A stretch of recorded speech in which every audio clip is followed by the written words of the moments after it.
emergency for the first time in about... This is Jim, and Receiving this message.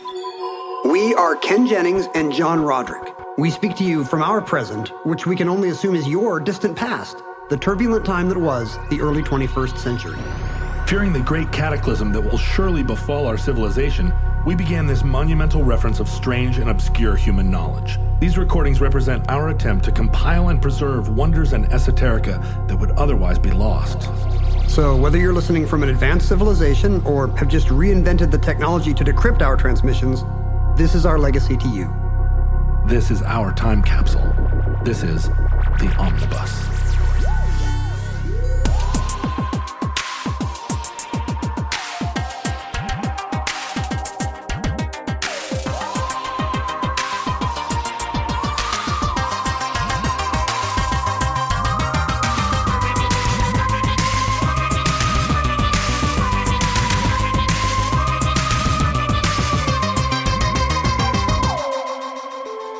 You have accessed entry 399.JB1909, certificate number 21917.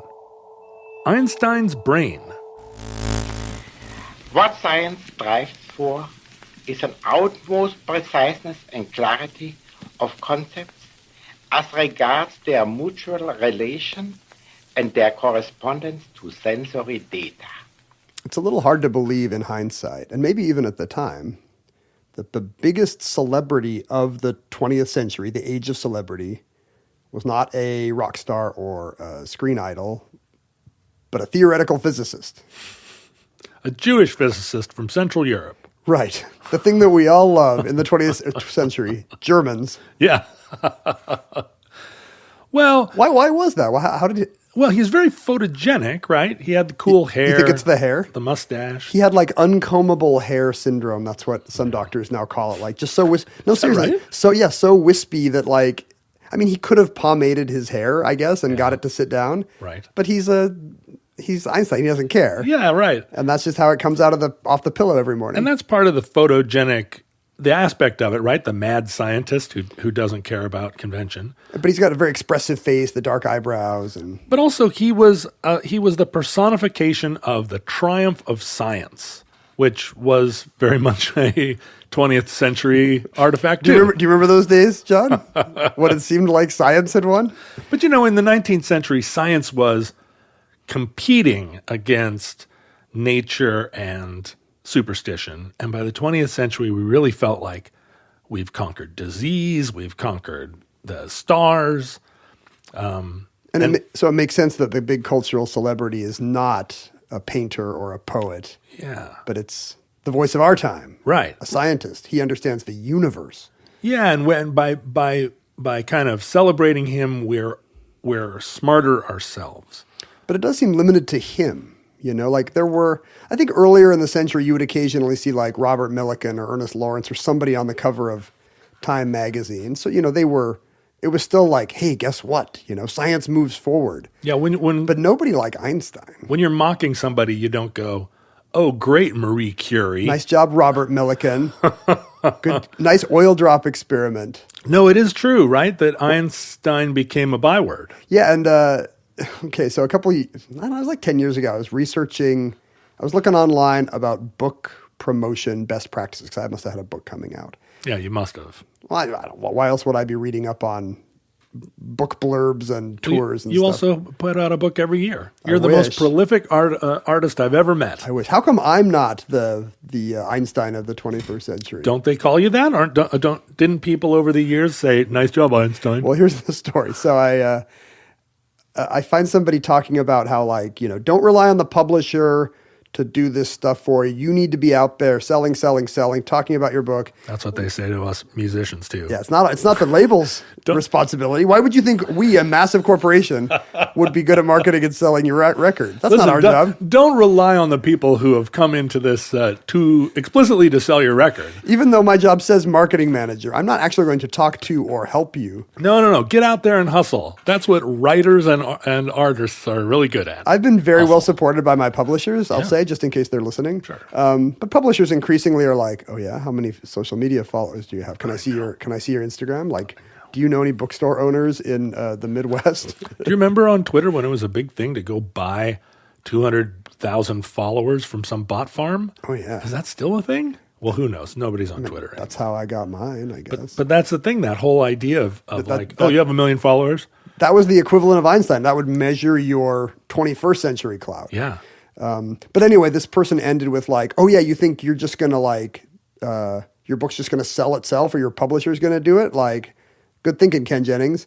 And I was like, well, hey, like I literally thought, I can't have them talking about me like this in publishing. What did I do? Why do people think I didn't sell my book? I was trying to think back, like, is that what Random House thinks? Because I did all those signings and I did every interview. And I actually emailed the person and was like, why would you address that? This is weird, but this is Ken Jennings. Why would you say that I'm a representation of someone who didn't do a good job of selling their book? Right. And they were like, are you joking? I was just being like, oh, nice job, Ken Jennings. Like, nice job, Smarty Pants.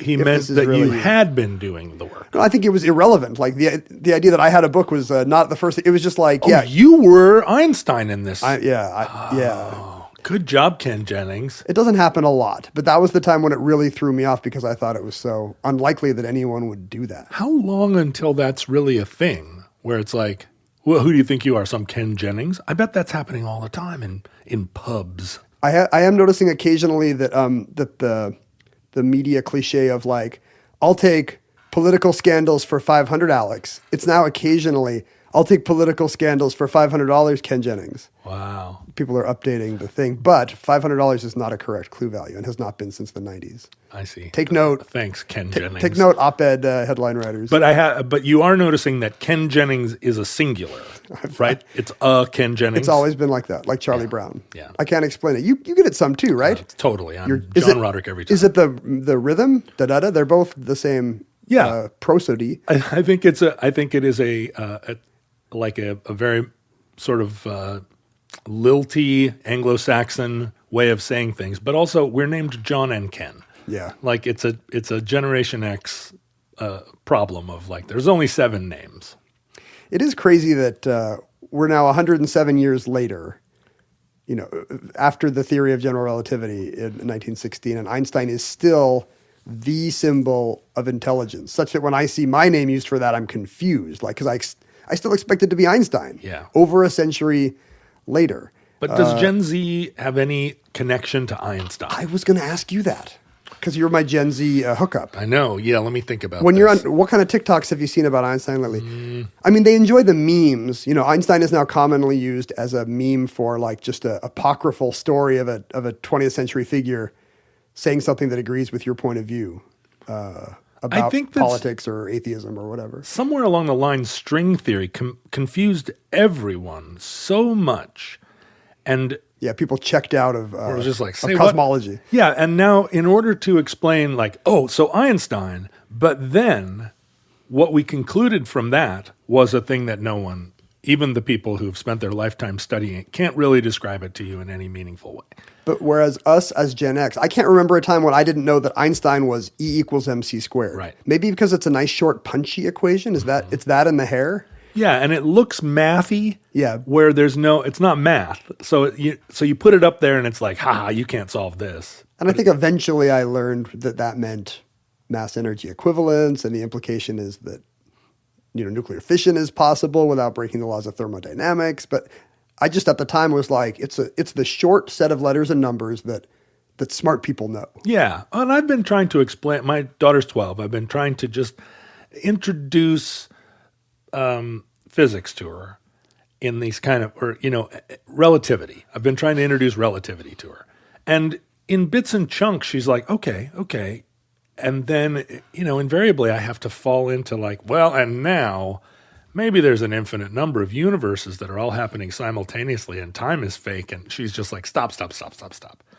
So Einstein remains the last place that physics you could talk about around the water cooler. Because it was universally agreed upon and it was a little less cryptic. And you could say he would famously confuse people. He'd give some lecture in a New York hall about how time and space were the same thing, and here's the deal with gravity, and the audience would just be like kind of baffled. Like I don't think he was a great communicator of his own ideas. He spelled clues Clews, which always was the worst. Is that right? Yeah, Clews. That's his Clues. great. That's one of his great contributions. Was using the old timey spelling of clue. But all of that stuff where even into our lifetimes, there were observations made that confirmed a theory of Einstein those were celebrated even in the 90s. Like, look, it turns out light does bend X, Y, Z. So there was still new stuff that sort of tagged to him until fairly recently. He still seemed to be ahead of his time. And I keep saying God doesn't play with dice. I keep saying, people love the spooky action at a quotes. distance. People love the quotes. And he had social views. He was not some kind of physics or mathematical savant. I think maybe some people still say his math was not the best. He was broadly interested in philosophy. I mean, in fact, if you go back to 1905, which was his annus mirabilis, the year of his miraculous output, when he put out 4 papers that were each kind of groundbreaking in their field. One on the photoelectric effect, one explaining Brownian motion, the random motion of particles in a liquid or gas, special theory of relativity, and E equals mc squared, mass energy equivalence. That he did all that in a year. Wow. How long has it been since the last Long Winters record, John?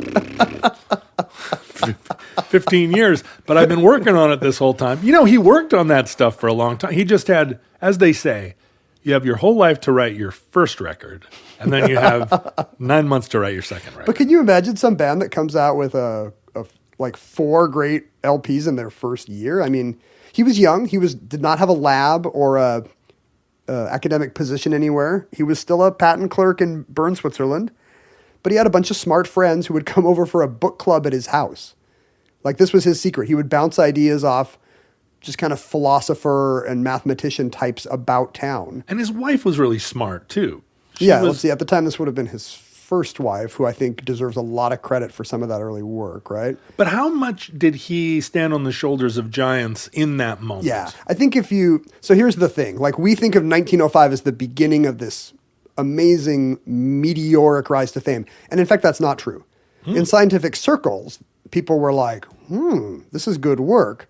But it did not get outside the world of physics and math. Einstein was not yet a media figure, just because he had written these 4 amazing papers. It was intriguing, but it wasn't. But the Beatles were already there were already rock and roll bands, right? Yeah. And there were equivalents of the Everly Brothers and Little Richard and Chuck Berry for Einstein as well. I think physicists at the time would have been like, oh yes, he's familiar with Landau and Poincaré, and he's working along these same lines. Like, he wasn't just he advanced all these fields, but it wasn't just like it wasn't like a Bob Dylan kind of a thing where you're like, what is happening right now to science because this guy's breaking all the rules. But this was true of a bunch of people sitting around eating poppy seed pastries somewhere in Central Europe. They're just eating strudel. That's their secret.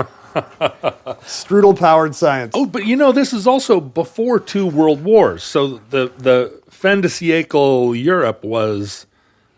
Yeah, this is where it's happening. I'm really still so sentimental about it. Just because the pastry was good and they hadn't killed anyone yet? Art Nouveau. I just feel like if there was one place I could go and live, the suits still were cool, detachable collars. I mean, that is kind of what raised his profile, was World War I and World War II.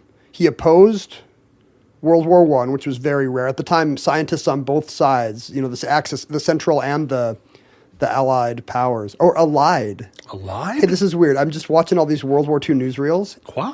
And they almost universally say, the Allies have landed at Saipan. The Allies. Or the Allied powers at Anzio. Is that just because it's a mid-Atlantic accent, or is there, what happened? I think people in America were saying Allies into the 40s. And I don't know when it changed, but somebody needs to clue us in. It's like all the space guys saying Gemini. Exactly. Like, knock it off. That's not how that's said. If you don't go to an astrologer, if you're only saying Gemini to other slide rule guys, You wonder whether or not that's all just tied to like Walter Cronkite. Yeah, one guy. Yeah, just somebody really influential who just starts pronouncing it a different way.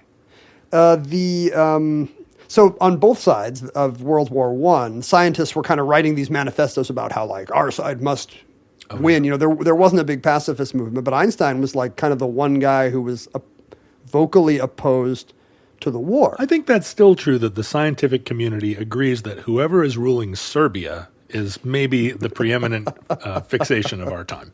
Scientists just can't get enough of Balkan assassinations. Yeah. They love it. So when in 1915, on the dawn of World War, at the threshold of World War I, when Einstein adds gravitation to his relativistic theories and comes up with general relativity, kind of the thing that really would go on to reshape the 20th century, it was right. World War I had just started, and nobody in the U.S. or Britain or Western Europe wanted to engage with the work of, as you say, these Central European poppy seed eating scientists because they were on the wrong side of the war. Although a lot of them were Jews, and by the mid-20th century, that was a very different equation. I mean, that's actually what's going to lead to Einstein's big bump in fame, is being a German Jew at the worst possible time to be a German Jew. But because Einstein opposed the war, his work was interesting to British mathematicians, especially an astronomer named Arthur Eddington. Also a byword for genius. Maybe. What are you, some Arthur Eddington? Well, maybe could have been, Yeah. Like these are all the guys who could be being used metonymically, and Einstein's stealing all their thunder. What if he's hot? Their estates are like, hey, does anybody want a poster of Arthur Eddington sticking out his tongue? And people are like, we're good. Einstein had hot girl energy. Big hair energy. So Eddington is a pacifist Quaker, so he's less concerned about the politics of engaging with German science in World War I. And he also knows Einstein's a Jewish pacifist, so like the politics aren't terrible anyway. So he decides, he reads general relativity, he actually understands the work, he's one of, few people that can understand the math, and he says, I want to test this and I know how. If gravity really does bend light waves, then what you need to do is to observe a star when it's close to the sun.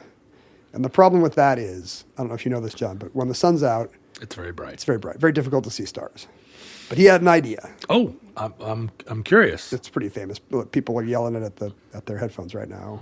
Stop yelling at your headphones. They cannot transmit to us. Put them back in your ears. Don't take an earbud out of your ear and yell at it like, what if people did that? And what if their left ear was you and their right ear was me? Damn it, Ken. I've been saying this for weeks.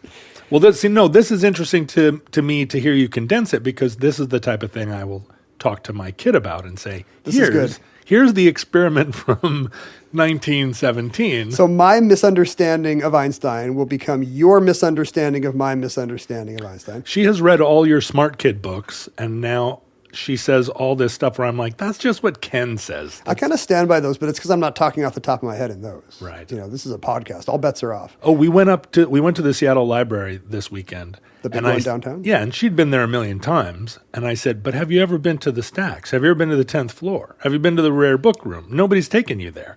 And so up we go. I'm just forcing her the whole time. Well, the stacks are cool because they're like the parking garage layout. She's just rolling her eyes at me. She wants to be down in the kids section. And I'm like, come with me. So we go up and then we walk the spiral all the way through the stacks. And she's never seen so many books.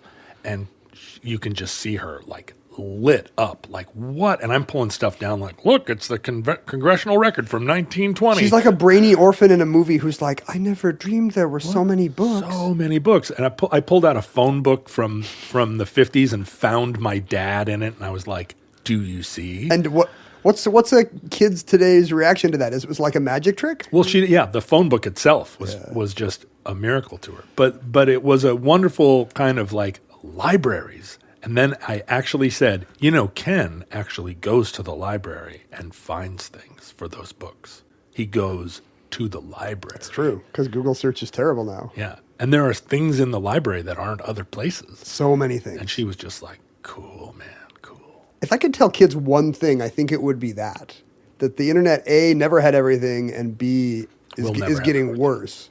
And it was great because the whole first 2 floors of the library are just people sitting at computer monitors, and a lot of them are unhoused people sitting at computer monitors because it's warm and dry. And then for her to realize, like, this is a library, like from the old times, was cool. From the before times. From the before when times. people published books. You know, they're not going to put that 1953 phone book into the internet. It's never going to make it there. Now that I've given you 5 to 10 minutes to think about this. Okay, I'm thinking. Do you know the end of the story? How does Eddington decide you could see a star near the sun? Does he during put the day? a playing card to block the sun and then look on the other He side? cuts out a playing card exactly the size of the sun. No.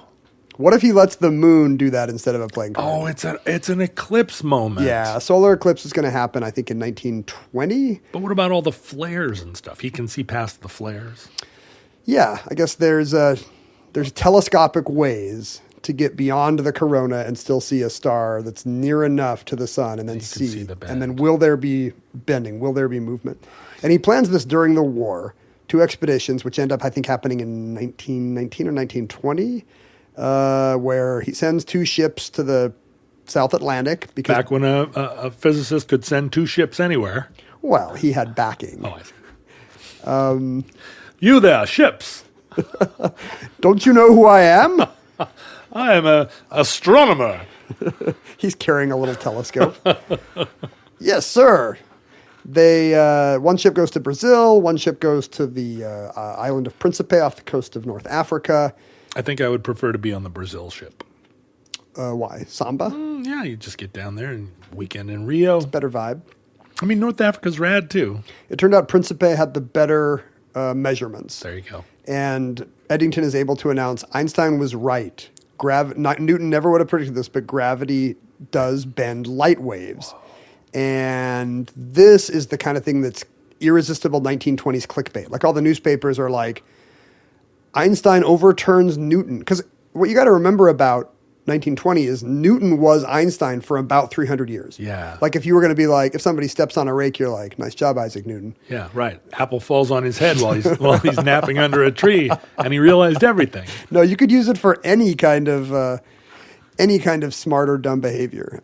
If you look at, to this day, if you look at Google Ngrams of like how popular scientist names are in textual use, like in 1920 when Einstein's making his name, Newton is like 5 times the bigger name than Heisenberg or Bohr or Einstein or Curie, anybody we think of today. But Darwin definitely kind of competes with with Einstein, although in a different realm. But I didn't think to put life scientists on the Ngram. Certainly as a way of describing the world in a politically contentious but ultimately like science And groundbreaking way. Like this changes everything. We're dispelling superstition and religion, really. And maybe Newton is a little less touched by ideology than Darwin's work would be. I mean, not in the Middle Ages when you could get executed for saying, right, here's how the solar system works, but that, by the 19th and 20th centuries, I think Newton was kind of a, no matter what we think about God, we all agree about Newton. Yeah.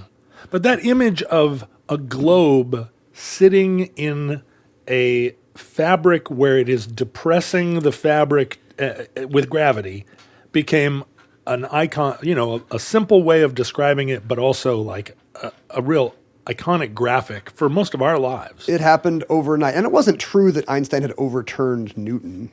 Like, he had added to the understanding of classical mechanics with kind of a new special case that Newton had not considered, and that broadened the perspective. But, you wouldn't say that the first, whenever the Greeks or the Indians or the Arabs or whoever came up with negative numbers, you wouldn't say that they had just overturned, disproved positive numbers. Right. It was, they had added to the picture.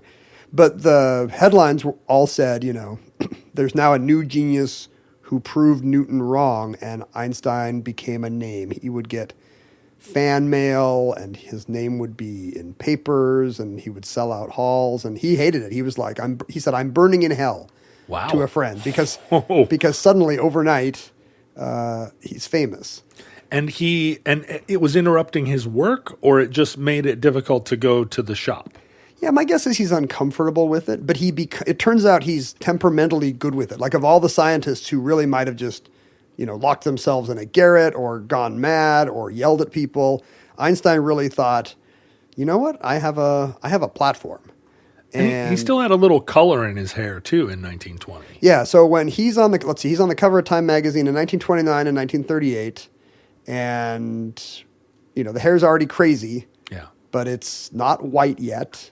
And he's just kind of an ivory tower theorist, In the first Time magazine cover, he's literally just lounging in a robe. See, like back then, you could do that. Come on, why don't we do that now? But he wasn't wealthy, right? He didn't have family money. He wasn't. This was just when people wore smoking jackets. Exactly. Yeah, it's not. He's not an aristocrat. Yeah. It's just like this is his comfortable houseware. My goodness, we live in such impoverished times. Because you probably lounge around in a smoking jacket. I have 6 smoking jackets. See, you haven't been on the cover of Time magazine. Not a single time. You could be on an album cover in a smoking jacket. It's sort of against the whole punk rock vibe of like, no, man, don't try.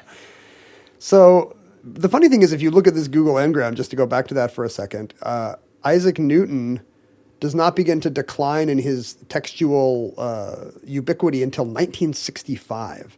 And Einstein doesn't pass him until 1970. So there's still, even though his star is on the rise, he's not yet the scientist. And I think what changes that is World War II. I mean, he already begins using his new notoriety, because he's a bit of a generalist for his field, and he was always hanging out with these friends in Bern and talking about socialism and philosophy and, politics and whatever else. Now he's got, people, if he wants to talk about any kind of social or political issue, somebody will publish it.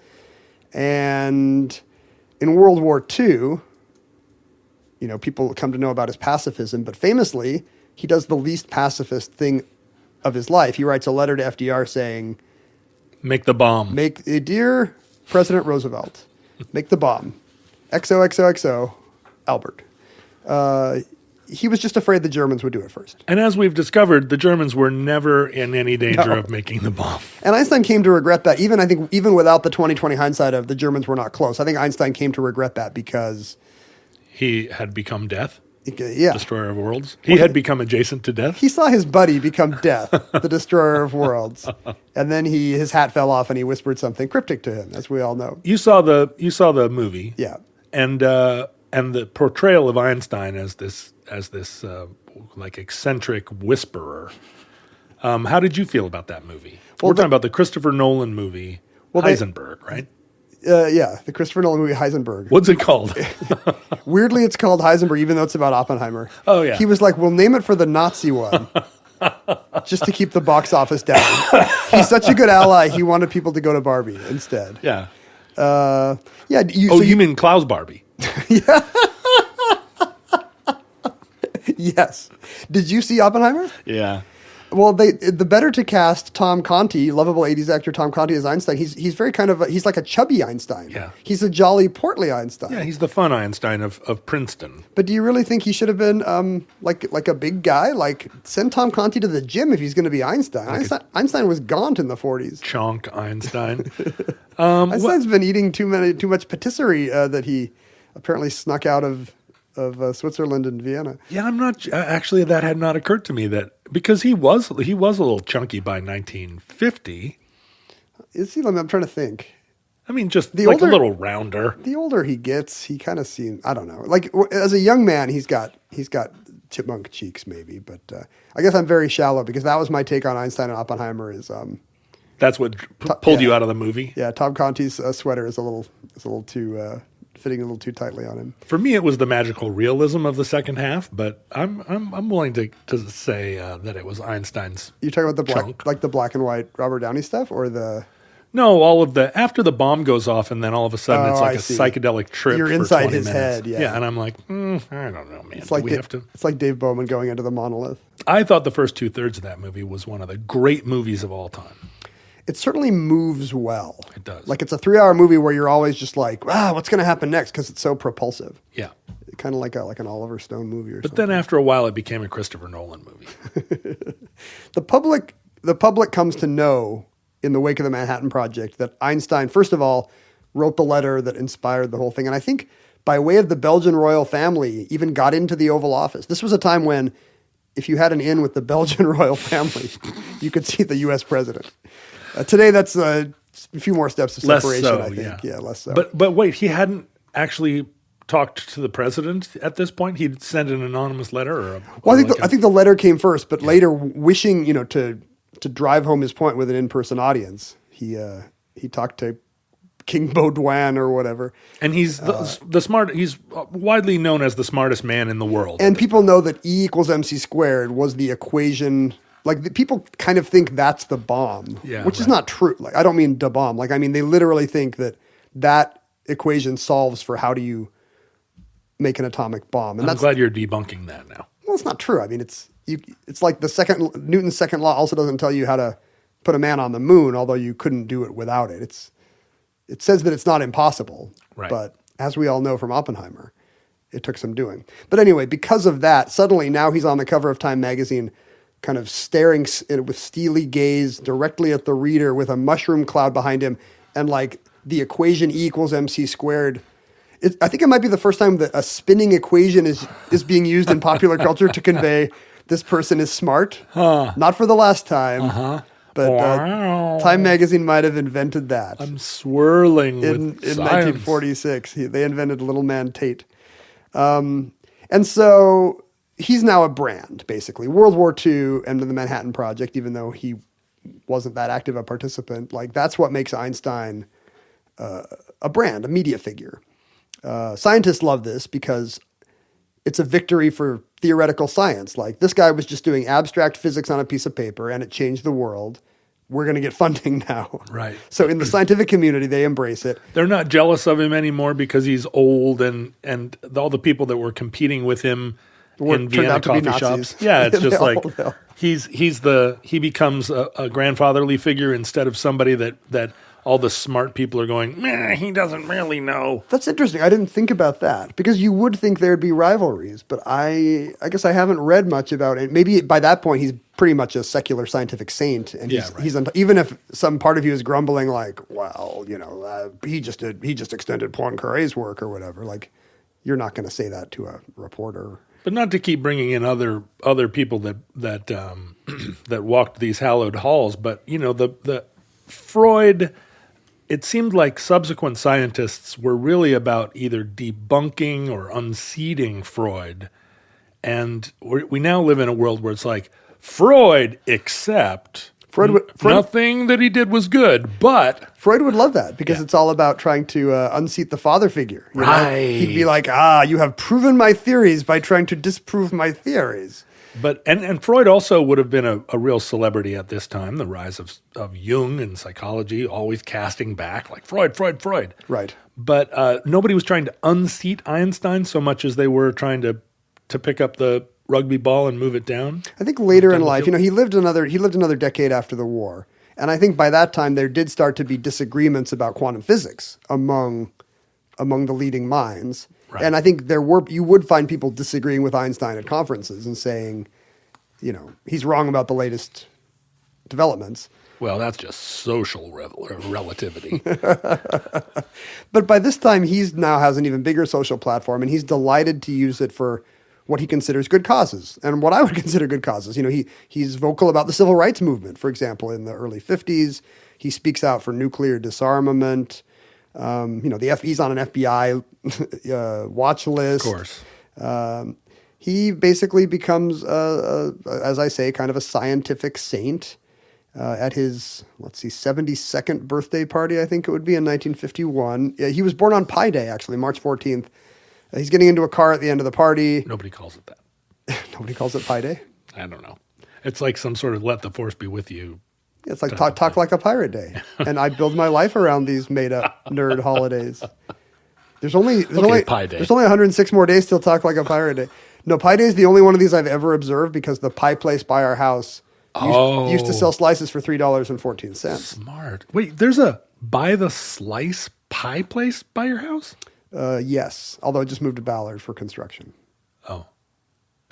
You just moved to Ballard for construction? That's correct. I followed the pie place. I was like, I don't want to be 10 minutes away from pie. I've got a quote. I just found a quote here When you sit with a nice girl for 2 hours, it seems like 2 minutes. When you sit on a hot stove for 2 minutes, it seems like 2 hours. That's how Einstein would jokingly describe relativity to children and lay people. That's a real quote from Albert Einstein. It is. Oh. I believe he said that. But I think that's all actually it takes for it to be true. But I think that's what people get that wrong idea that is relativity. He's just saying that time feels different. Right. That's not actually what special or general relativity say. He's just having fun. He's having a good time with people. Anyway, it's his birthday. It gets you in the point of view of thinking like, what if time is not an absolute? But for a different reason. So he gets into the car at the end of the birthday, but he's been smiling and social all night and he's sick of it. So when a UPI photographer says, Dr. Einstein, give us one more picture, give us a smile, he sticks out his tongue instead. And that becomes one of the most famous photos of the 20th century. Sure, dorm room wall. But I think it's revealing that Einstein loved it. He ordered 9 copies of it over the last few years of his life for various gifts and stuff, and he would always crop it down so it was just him. Yeah. So he did not mind the fact that he was a brand, as we'll see after his death. So this is going to be the rare omnibus where the person dies halfway through. At his 1955 death, I guess he's sitting at his desk in his Princeton office. He's going to have to do a TV address in the upcoming days, and he wants to talk about the 7th anniversary of Israel and tie it into his belief about pacifism and disarmament. And suddenly he feels a sharp pain in his chest and belly, and he's rushed to the hospital, but his aorta has burst.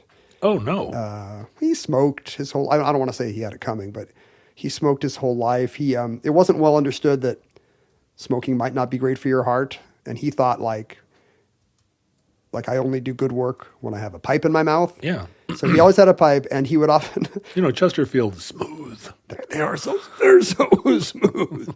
I guess when he was walking across Princeton campus, he was well known to see, if he saw a cigarette butt, he would pick it up and he would empty any leftover tobacco into his pipe. Nothing smokes better in a pipe than half-smoked cigarette Than tobacco. the end of a Winston or something. So he was frugal. I guess. I mean, that is... Threadbare sweaters and so forth. He did always wear the same thing, but I almost think it was a proto-Steve Jobs thing. Like, if you see pictures of him after the war, he's always wearing an Air Force bomber jacket, which is very funny. I think somebody gave it to him once, and he was like, this is amazing. This goes with everything. I can wear this every day. And so he kind of did the black turtleneck thing of just always wearing, the sweater with the flight jacket. I mean, I can't laugh because I used to go around parties in the morning after, if I would wake up at some house and be like, bleh, I would go around the wreckage of the party finding cigarette butts. Oh, I thought you were going to say, in a bomber jacket. I thought you were going to say pills or whatever. No. Well, pills too, but no, trying to find half-smoked cigarettes. Leftover Coke dust on this mirror. Let me sprinkle it into my pipe. There's nothing better a morning after a party than half of a cigarette dipped in found cocaine. That's why I am the man I am today. So he wasn't in great health. I'm in great health. Unlike Einstein, Yeah. you are the picture of health. He was just the picture of sticking your tongue out in a limo. Now there's graft technology that could totally replace an aortic aneurysm. But even after it had burst? Yeah, I think today there would have been surgical alternatives. Huh. Einstein would still be around. He'd be 180. But at the time, no, he died at Princeton Hospital. And at that point, 2 things happened to affect his legacy. I mean, probably more than 2, but you know what? We're storytellers, John. Let's narrow it down to these 2. I'm going to say 2. I join you in saying 2. The first of the 2 is he has been a longtime supporter of the Hebrew University of Jerusalem, and he bequeaths them his estate, including his publicity rights. No kidding. The right to Einsteinemabilia, merch. How smart. He gives them merch rights, and it's a fascinating story about how they have guarded these rights, because he did this before there was actually much of a legal basis for celebrity rights. I mean, they would have had the rights to, the copyrights to his speeches and so forth. But today, Thanks to some aggressive Beverly Hills lawyers, it's now kind of recognized that famous people should control their likeness and their name and so forth. But isn't there like an expiration date like Mickey Mouse, or do you get to keep it in perpetuity? The funny thing is it's a patchwork of laws that's different all over the world. California has very aggressive ones. They were kind of the birthplace of this just because that's where there were high-powered lawyers who were like, you know what's probably worth a lot of money? Yeah, right. Marilyn's estate, Elvis's estate, Chaplin's image. So they kind of got the California legislature to enshrine this idea that celebrities control their publicity. And it's not clear. Like, I think the licensee, Einstein's, what do you call whoever controls the rights holders now? Yeah. This Jerusalem University, they've gone to court trying to argue in various jurisdictions that they should get death plus 70 years, just like copyright. And I think in general that's been struck down, but they're very litigious. So everyone just plays ball, basically. Right. Einstein still brings in about $12.5 million a year. Which pays those legal fees. And yeah, I think there's some kind of 50-50 split where this very aggressive Beverly Hills lawyer who told the university, hey, here's what you're going to do. I think he's keeping 40% and they're keeping 60 or vice versa. But to this day, if Disney wants to make Baby Einstein infant toys, they pay $2.6 million for a 50-year license. Huh. And the university is very picky. They'll say, okay, this calculator, yes. This commercial where Einstein says this is a smart diaper, no. Right. Baby Einstein is a brand that continues, right? Yeah, because Disney has 50 years of rights to his name. Oh, so big money. But when you see Albert Einstein's name now, it will often have a little TM after it because the university panel is trying to make sure it keeps its rights. Publishers will tell authors you can't put Einstein on the cover of your book, and they'll be like, well, of course I can. He's a public figure, and this photo we can get it from, such and such an archive, and they'll be like, well, the thing is, this panel in Jerusalem is very litigious, and we would just rather you not. But is that's true internationally? But in China, do they adhere to that kind of? Everyone loves Einstein, John. Right, but you're right. I think I doubt very much that in the publishing, the backyard publishing businesses in Kazakhstan are like. Do you get a lot of off-brand pirated Einstein merch? From Central Asia. More than once, I've turned over like a collectible and gone, this is from Kazakhstan. It's not worth anything. To this day, if you want to put, even though he's been dead for, we're getting close to 70 years now, right? Yeah. It's 2 years away. Yeah. To this day, if you want to use a picture of Einstein on anything, you need to go to einstein.biz. And I'm not joking, and submit a request to this panel of experts that at Hebrew University of Jerusalem that decides what they want to license. And it's experts. Einstein Inc. Experts in how much money do we want to make this year? Super scare quotes. Do we care about Einstein alphabet soup? Do we care about Einstein dollhouses? There ought to be a level of scare quote that is above the normal level of scare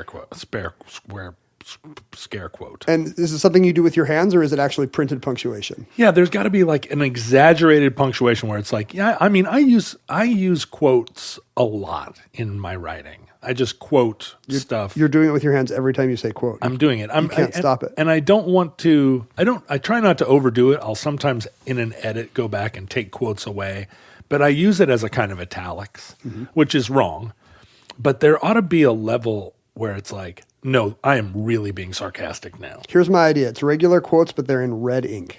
See, I like that. I don't know if the words inside the quotes are also red. I haven't thought this through. I think maybe no. Yeah. I sometimes use italic stars on either side of a thing that, I still need to emphasize this. That's social media talk because there were no italics on Twitter. Right. The other day we had a Jeopardy clue that had the asterisks. And I was like, Billy, I can just read this and I can hit, he was a musician. You don't have to say he was a musician. And Billy was like, yeah, we could take that out. I don't know why I didn't remember the word asterisks. I was like, the stars on either side. That's not what they're called. Anyway, Asterix is the Gaulish warrior from right. weird Euro comic albums. With the wings on his helmet. Like, because you get into Tintin and then you're like, I bet there's a bunch of other Euro comic albums that are good. And then you read Asterix and realize, no, there aren't. It's just Tintin. My daughter is always talking about Gaul, and I'm like, what? You don't know anything about Gaul. Does she read Asterix? Oh, she loves it. Or she loved it. I think she's progressed. Now that she's discovered Billie Eilish, like all of her tastes are changing. Did she see the Taylor Swift movie? She hasn't. That's the final level. That's the final boss. Is that right? She's no longer your little girl anymore when she's trading friendship bracelets at the Eras Tour. Now, I, for one, support our Taylor Swift overlords. Exactly. We don't want to be on the record as bad-mouthing Taylor Swift. She's the Einstein of our day. So can you imagine a future where people are like, yeah, nice job, Taylor Swift, just to imply a level of genius just an unimaginable level of genius? I feel that might be coming. It's pretty quick, right? Anytime you have any success in business, you're just like, well, I really Taylor Swifted that one. I mean, today we kind of have Steve Jobs in that niche as like the... Some of you do. Yeah. You say from behind your Dell computer. I have an iPhone. But, the myth-making of the great man, the great mind who, single-handedly reshaped the century. We still kind of believe that about Steve Jobs, even though it's probably not true. But I guess we always had that with inventors, right? Edison and we lived Jonas Salk. In the era of the tech billionaire that was like, Gates kind of set the tone for that. Yeah, I feel like for me it was Gates before it was Jobs. Yeah, for sure. Is that because we were in Seattle, or was that true everywhere? That Gates was the face of the future. Gates was the first billionaire. Right. That was like a 30-year-old. Jobs lost all his money once, so he had to start over. Yeah, so it was like he's the richest man in the world. I don't know if he was the first billionaire. Don't yell at me, but he was the richest, and that made him seem the smartest. And he was rich from computers and not from railroads or cars or steel, something you could touch. Yeah. He looked like a very approachable, somebody that you would normally brush past in the hallway of your business and kind of shoulder him. Just like Einstein, he had the shaggy hair. Right. There is kind of a thing in science where it's like, who's got the gimmick? The tousled hair, who plays the bongos, who's got ALS. I don't want to say that, having a fun Stephen Hawking voice is a gimmick, but like that's why we remember him. He was a genius, and we don't remember his peers because they didn't have the memorable wheelchair. That was the problem with Feynman, was that he could do all these things. He was a safe cracker. He was a guitarist, ladies' man. Right. We remember the personality, the brand. Do one thing. Pick one thing. Did you notice they put a little guy playing the bongos in the background of like Jack Quaid is in the background of Oppenheimer playing the bongos? Oh, yeah. Just to be Feynman.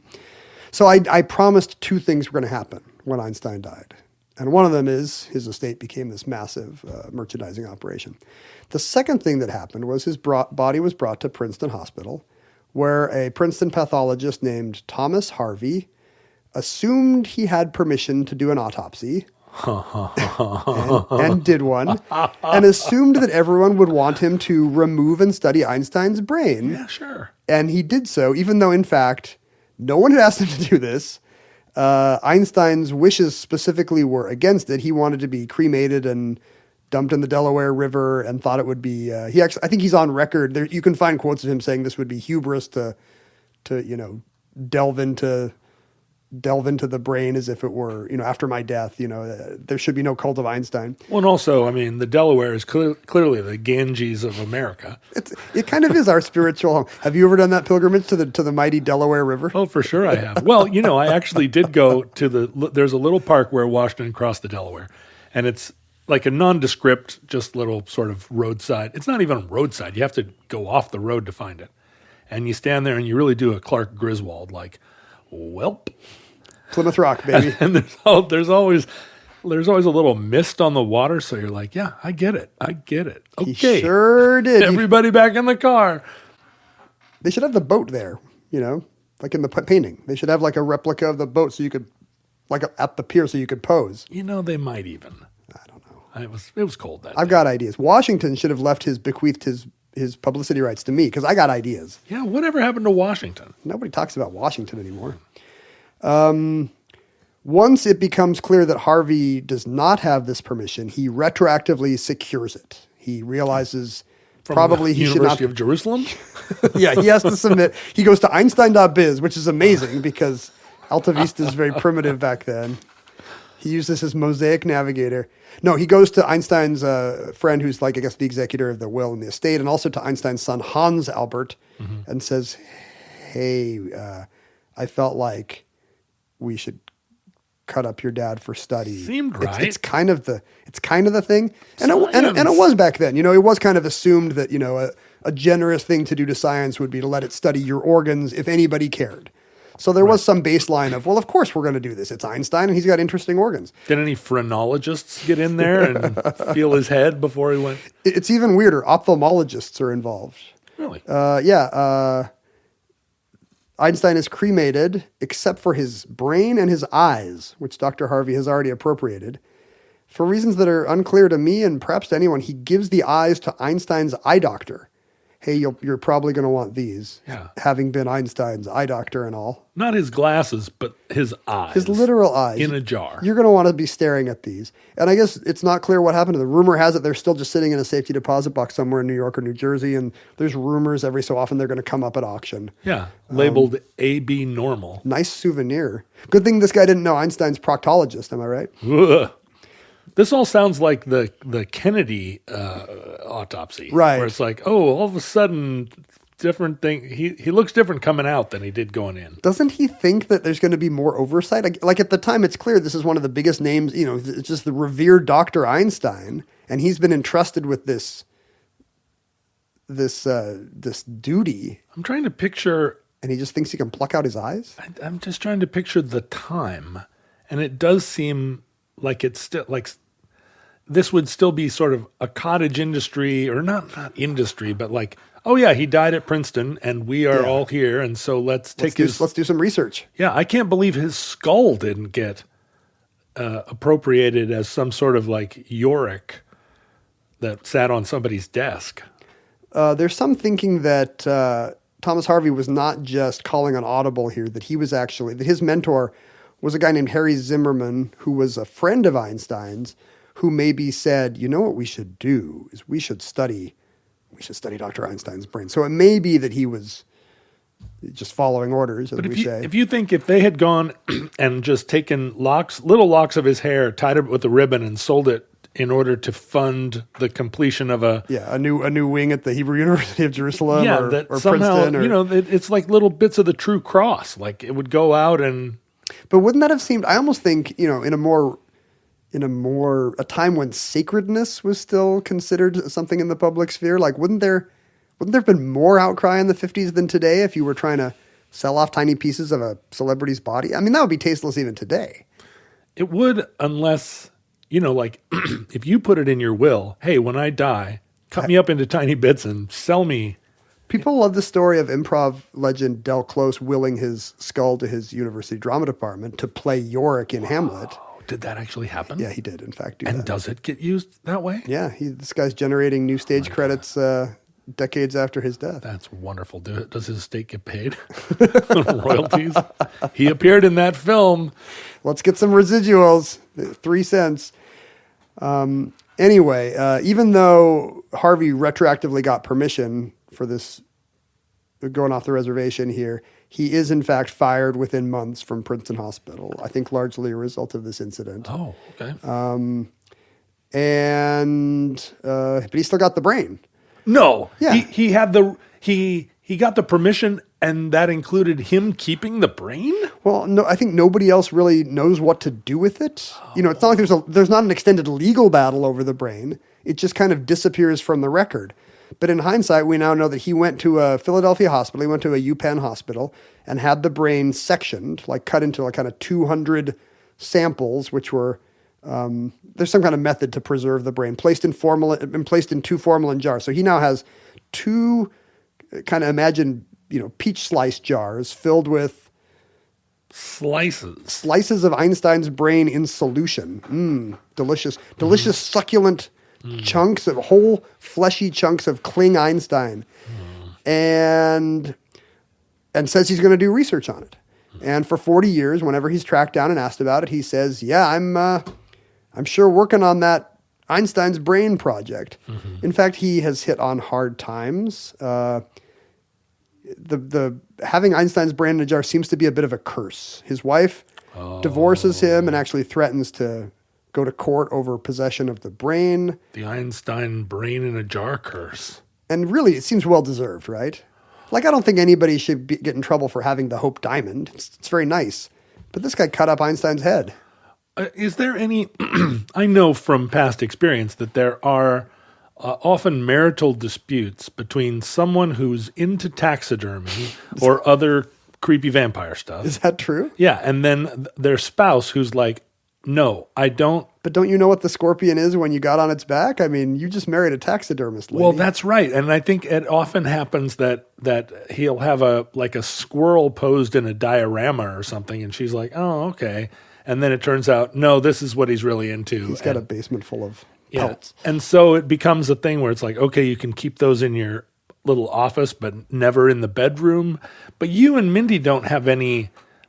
One of you isn't like, I love these Braille Playboys, and the other is really opposed to the Braille Playboys. And then I got a garage full of 1980s Marvel comics, and Mindy rolls her eyes at it, but she's not like, either the X-Men go or I do. Right. Which is a good thing, because I think she knows she's not winning that one. But that's not worth anything anymore. Well, of course. Nobody wants to buy comic books. You'd be surprised. Nah. No, they actually are. It's actually post 80s. A lot of that stuff when the industry contracted and the print runs got smaller. Oh, there's a lot of these comics where it's like, this is Harley Quinn's first appearance, and there's not that many of them. And I'm like, is worth money. And I'm like, I think I have that in my garage. I think this came up once on the show. Yeah, like there are like comics from when you were in your 30s that are now worth hundreds and hundreds of dollars. That's ridiculous. It kind of is. Yes. Yeah. But Mindy also doesn't have like a collection of like all the different kinds of meth in a jar. Well, I don't even know what is it's always the husband in these stories that has the weird hobby. What would be the creepy thing the wife has a basement of that's a red flag for the gentleman? That just doesn't happen. Well, yeah, creepy dolls. Women are normal. Think about creepy dolls. Well, like Hummel or something? No, like creepy dolls that her grandmother made where one eye won't close and, like... I don't think women have a collection of creepy horror movie Maybe that's dolls. Also just guys. Or goths. Maybe I'm not dating enough goths. Well, you're clearly not. Although Mindy's kind of goth. Mindy liked the Smiths. Let's be honest. And The Cure, but like in a very kind of wholesome Mormon girl way. But if I passed her in a supermarket, I would be like, goth girl. I don't think you would. She'd be wearing pastels for one thing. And whistling. Goths don't whistle. No, I guess not. Or they just whistle in a desultory way across the moors. Yeah. Whistling past the graveyard, I guess. So his marriage breaks up. He moves to the Midwest. Still carrying the... Yeah. He's like hitchhiking with Einstein's brain under his arm. He winds up in Wichita working for a biotesting lab. And by all accounts, in hindsight, I think he says he used to keep... People were like, well, where was Einstein at that time? And he's like, well, I had his brain... the jars of his brain were in a cider box that I kept under a beer cooler at work. So the greatest mind of the 20th century literally is in a cider box, which apparently we just have to believe that a cider box is a thing. I'm not sure. Under a cider box. Under a beer cooler. What are some other examples of like things that would be... like Hitler's photo album or whatever was sitting in some guy probably also in Kansas, just sitting under a cider box. See, this is seductive to you because this is the dream of the thrifter. Yeah. That some priceless bit of history is just in an attic or a basement somewhere. No, we're looking for it all the time. Every thrifter is out there why else would you go through everybody's china? You're just, all these stacks and stacks of teapots. Well, your mistake was going to garage sales and consignment stores. You should have been going to Wichita doctors' offices. So, but you see this in Antiques Roadshow. Somebody comes in and they're like, this was in my grandmother's garage. And they're like, that's a Degas. Yeah, that's a Degas. It's worth $60 million. So he winds up in Missouri practicing medicine only briefly. He loses his medical license in 1988. This guy, in addition to cutting up Einstein, does not appear to have it together.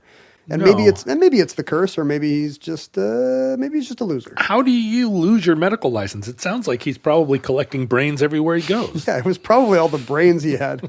He's on eBay like bidding on, come on, can I get like Paul Dirac's brain?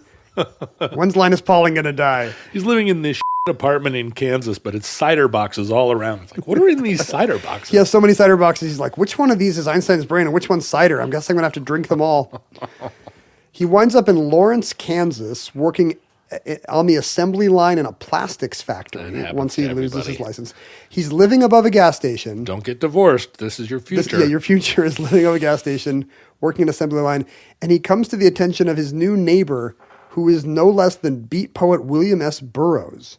This story just went absolutely sideways. It's bonkers. He's living above a gas station, and his neighbor is William S. Burroughs. And this is William S. Burroughs in which decade?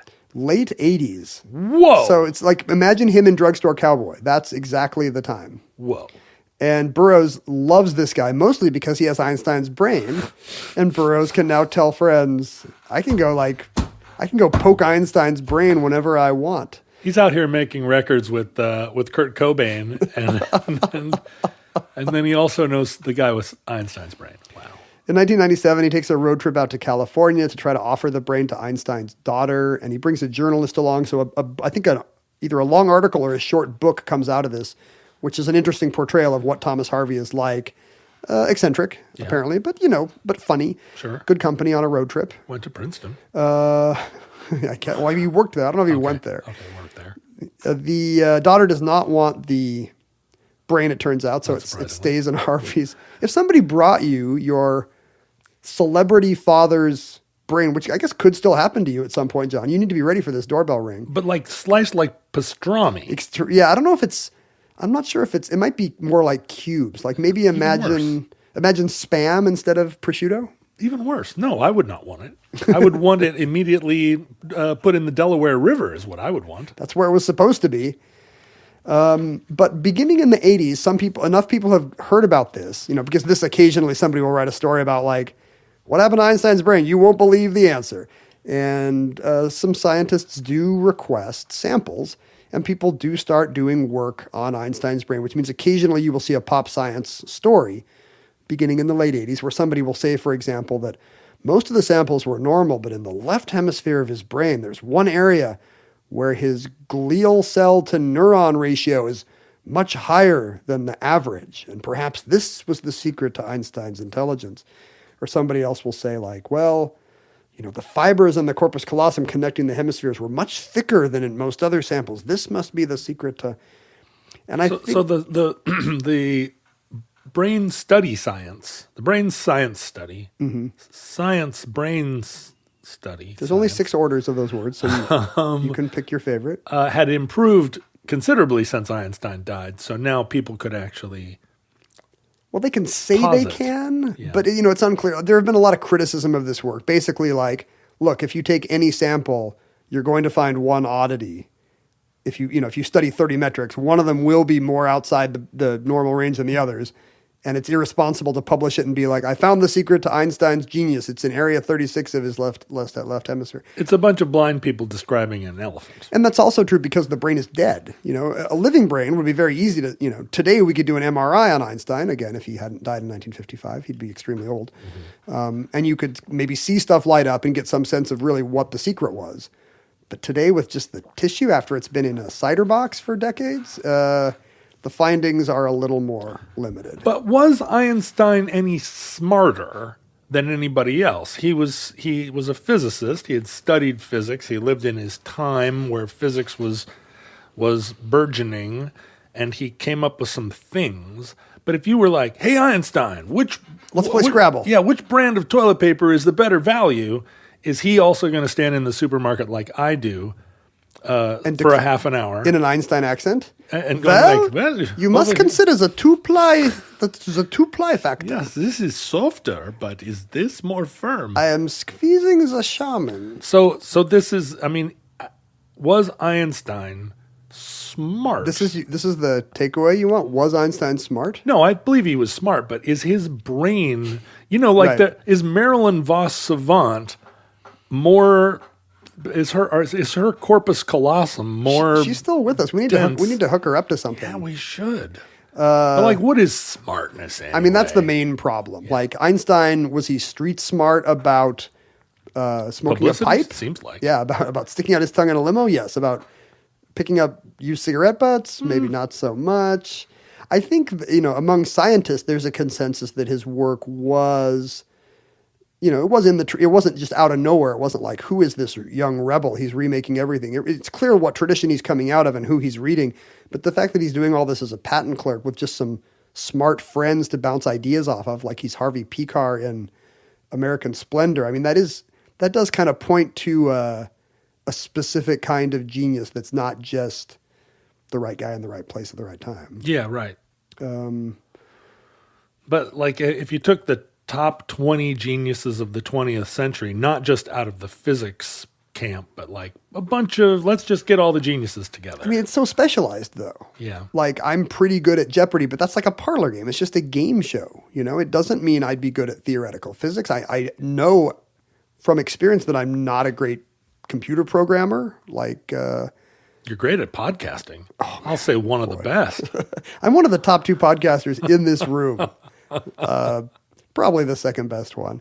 Thomas Harvey died in 2007. And in 2010, his estate sent the Einstein remains to the National Museum of Health and Medicine in Silver Spring, Maryland. The only place who opened a box and or a cider box and we're like, what the? It's the end of Indiana Jones. They're like, yeah, we'll just put it with the cider boxes in the basement. I guess we'll get to this at some point. Some of it is on display at the Mutter Museum. I don't know if I'm saying that right. Do you know that kind of that macabre place is it Philadelphia? I think that has. It's like a Ripley's Believe It or Not? Yeah, kind of. I mean, it's a little more classy than that, but it really is like, hey, weird kids, come see the Siamese twins in formaldehyde. There's a little bit of that Ripley's Auditorium kind of a thing. And there you can go see Einstein's brain, which by most metrics was a regular brain. It didn't weigh or measure. People were calipering it like phrenologists after he died, and the dimensions of it were no different from yours or mine. What's interesting is that although he was an icon of this era of science, and this brain thing seems like a scientific endeavor, it ends up just being superstition. There's something really quasi-religious superstitious about it. Like, this is a finger bone of the saint, or this is a piece of the true cross. Except it's like stew meat in formaldehyde. And that concludes Einstein's brain. Entry 399.JB1909. Certificate number 21917 in the omnibus. Futurelings, social media died an inglorious death a long time before this episode aired. It suffered an aortic aneurysm while sitting at its desk. I went to X the other day. I can't even call it that. Even though I'm permanently banned. And part of the perma-banned, it seems like, when I go to X, they've now turned it, for me at least, into just they're deciding what I see entirely. Your profile's gone. Yeah, I don't see anybody. You're logged out. Right? I'm just like a guy who just showed up. I mean, I'm logged in enough that it tells me I'm suspended every time I go. But and I'm just watching, I guess, what they feed people who show up, and it's sports bloopers and and just a lot of weird conservative crank politics. Well, you can see that with the ads now. And then it's 20% ads, 30% ads. And the ads are just goofy, The ads, they wish it was the NFL or IBM, but instead the ads are like, do you think homeschooling is too woke? Send away for our kit. It's so bad that it's now interesting to me just in that car wreck sense of like, I'm going to go over there and see how, like, what a morass it is. Not that interesting. I do it about once a week. I don't recommend that you take the Alex Jones route of trying to get reinstated on Twitter and become a folk hero that way. No, I have no interest in it. And unfortunately, no real interest in social media anymore. And that's what I'm trying to tell futurelings. Don't do it. You don't want anything to do with it. But don't smoke a pipe. If you're still looking for something good, try and find @Omnibus Project. Oh, somebody wrote me the other day and said, I want more omnibus content on Threads. And I said, you are barking up the wrong tree asking me. Well, I think he needs to become the change he wants to see on Threads because you and me are not on Threads. I think it was a she, so. Whoa. Sorry, bro. Whoa. But what I said was I was a bad ally. what I said was that weirdo who does Omnibus out of context is on everywhere. So find them. And when I say weirdo, I say that absolutely affectionately. Find that person because they are making better omnibus content than even we are. They are, because they're taking a very long, dull show Yeah. and taking out 3 good quotes from it. Yeah, turning it into That's what we should have done. 3 weird, funny things. What if every week we release 3, we record an hour and a half story about Einstein's brain, and then we just release 3 random sentences from it. Put that out of context sponge guy out of work. It's just like a long document with everything redacted except for like 4 funny things. Yeah, exactly. It's silence. You listen to it. It's like 20 minutes of silence, and then you'll suddenly be like, he spells clues C-L-E-W, and then another half hour of silence. Well, all those people that listen to the show to go to sleep, which is a surprisingly large demographic. It's literally 2/3 of you listening right now. People were like, I love their voices. It just helps me go to sleep. And then the next day I listen to another 10 minutes. I'm fed up with those people. Wake up! Wake up! Hey, get out of bed! stop sleeping. What are you doing? Anyway, you can email us at theomnibusproject@gmail.com, and we do read those. You can send us actual mail, which we do open and look at, and then Ken leaves here at the bunker, and then to litter your daughter's nursery. It is P.O. Box 55744, Shoreline, Washington 98155. If you do have a sword, your grandfather's sword or your great-grandfather's sword that you want to send me, I'll put it here in the... Can you put swords through the U.S. mail? Well, we've already gotten a couple of swords. It's just you're not interested in them, so you forget about them. But I put them in my umbrella stand. I'm just wondering if they didn't get caught. But really, if you asked a postal employee, hey, can I put this sword in the mail? They would say, good Lord, no. No, I think you can't put a bomb in the mail, but or anthrax. Let's agree that we can't put a bomb in the mail. But you have to be But able is a sword more like a bomb or a letter? No, a sword's not going to hurt anybody if it's in its. There are so many worse things. A sword is more like a bomb than a letter. I'm going to put that on my tombstone. Yeah, but half the things you order from Wayfair would kill a postal worker true. before a sword would. I guess that's true. That just off-gassing from all the glue that's in From all the plastic. So send us your stuff. Ken, you were opening mail earlier while I was trying to talk about something interesting. What were you finding? I most certainly was not.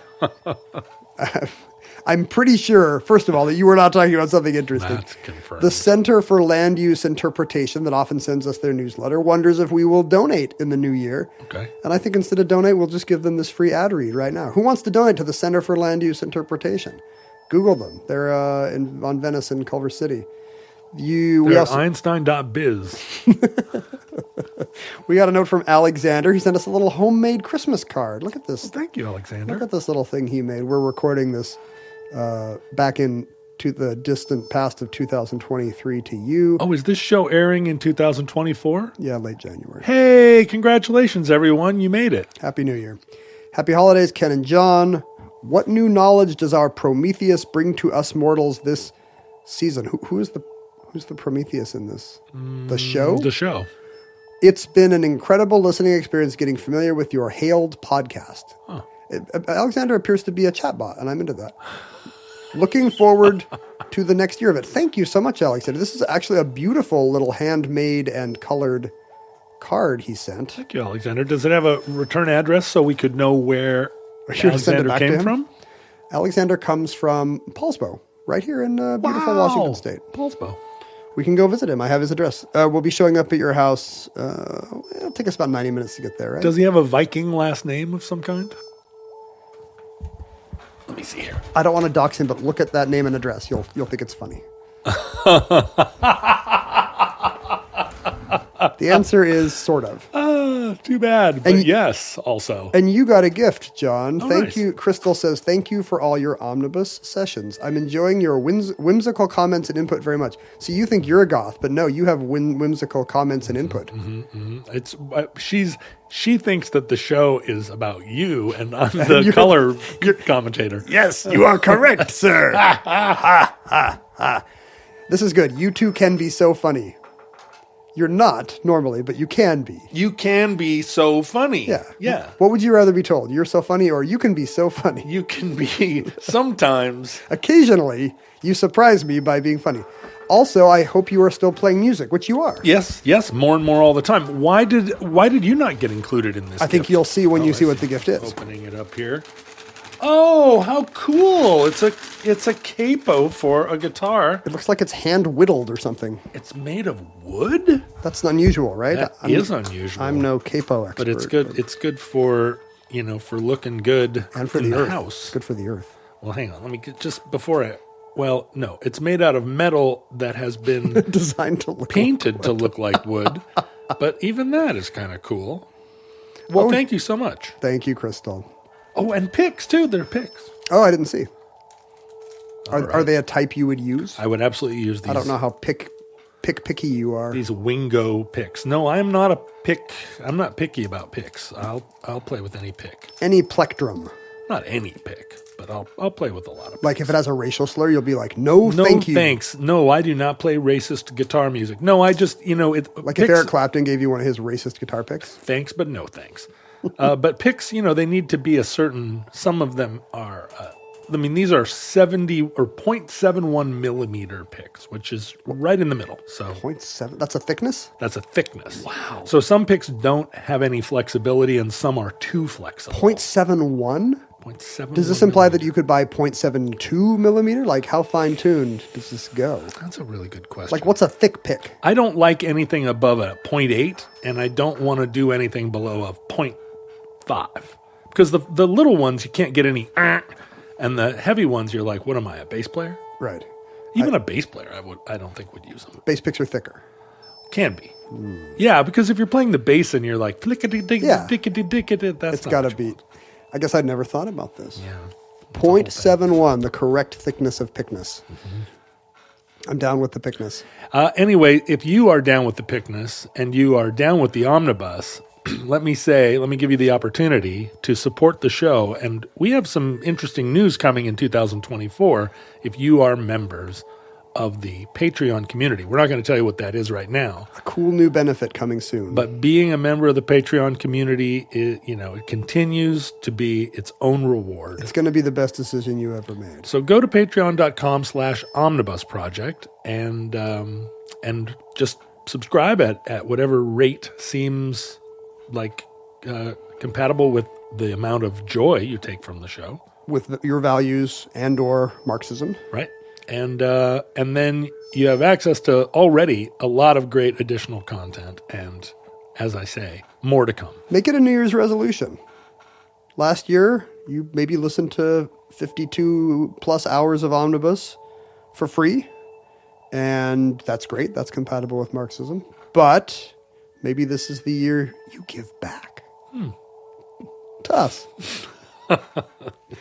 Listeners, from our vantage point in your distant past, we have no idea how long our civilization survived. We hope and pray that the catastrophe we fear may never come. If the worst comes soon, this recording, like all our recordings, may be our final word. But if Providence allows, we hope to be back with you soon for another entry in the Omnibus.